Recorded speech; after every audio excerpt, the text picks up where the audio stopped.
I'm Alan Dale, and this is the We Are Tourism podcast right here in beautiful St. John's, Newfoundland and Labrador at the Jag Hotel. I want to tell you, it's fantastic to be in conversation with people in this incredibly exciting and vibrant and thriving sector. And on that note, why don't you introduce yourself, tell us what you do. Sure, thanks. Josh Lunden with Sonapay, and we got a booth here exhibiting at the conference. Talk to me a little bit about Sonapay. What do you guys do?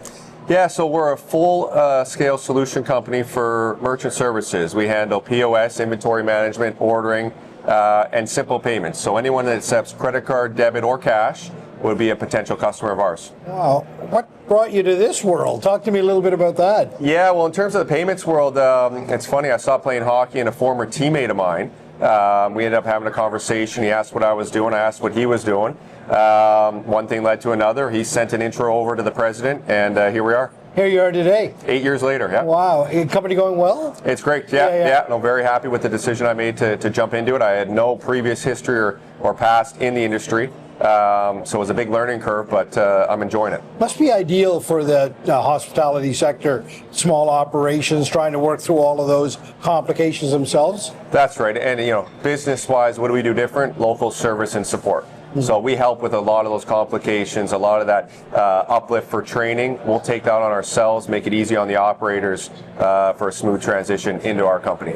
Hockey, you touched on that. Talk to me a little bit about that. Yeah, hockey, what brought me here in the sense of myself coming here, played for the St. John's Ice Caps 2011, first year here, ended up meeting what is now my wife, met her in 2014, which was my last season with the Ice Caps. Wow. And now, of course, hockey sort of coming back in a big way here to St. John's. Talk to me a little bit about your vision of that.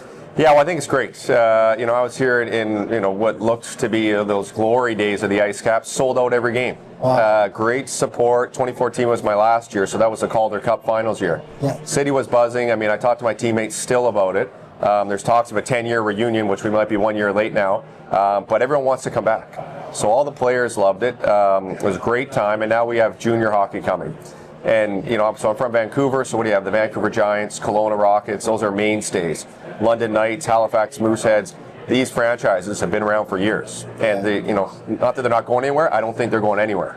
You have local ownership here now with the new team coming, and no one's going to pluck them away. Right? The Ice Caps and every other team in the leagues that I played in were getting closer to their franchise, which was above them, say the NHL. AHL had to be close. ECHL is even getting closer to the AHL. No one's going to pull this away. You're at the top level in the sense of major junior hockey. So I think it's a product that can stay here for a long time. It's fantastic to hear that. Tell me what it's like from the perspective of a player when you've got a full house in there and they're behind you in the city of St. John's. Talk to me about that. Well, there's nothing better, and it's one of the best arenas, which will be in the QMJHL. So I think with the support and with the fans and the excitement, I got two young kids, two boys, 6 and 8. They're involved in hockey. Their friends are talking about it. So as a player, when you see that excitement from kids, there's nothing better, right? Yeah. To giving back to the game and seeing young kids come up, seeing that they have a chance to play at that level, which is going to be the case. There's not many that play professional, but there's lots that play junior hockey. Mm-hmm. So a lot of kids are going to realize I can play there one day, and hopefully they can play right here. Yeah, it must be amazing to know that you've got an entire community behind you when you step out on the ice. That must motivate the team in a whole different way. No, it does. And part of the talks of a 10-year reunion with the players, and everyone's still talking about it, they love coming here. They love playing here. They love the people. They love the community.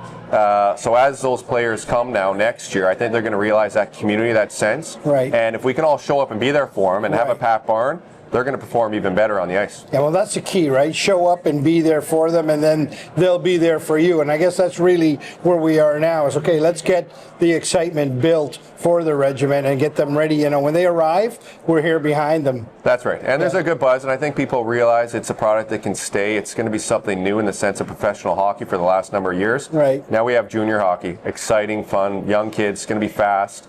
I'm looking forward to it. Yeah, it's very exciting. Josh, been an absolute pleasure to be in conversation with you, both talking about your business and how that sort of dovetails nicely into the hospitality industry, but also bringing, the regiment here at the Mary Brown Center. It, too, adds to the whole hospitality conversation. That's right. Yeah, it's all one big picture. I'm happy to be here. What a great venue. Yeah. It's been a great first day. I'm looking forward to today as well. This is the Face of Tourism in Newfoundland and Labrador.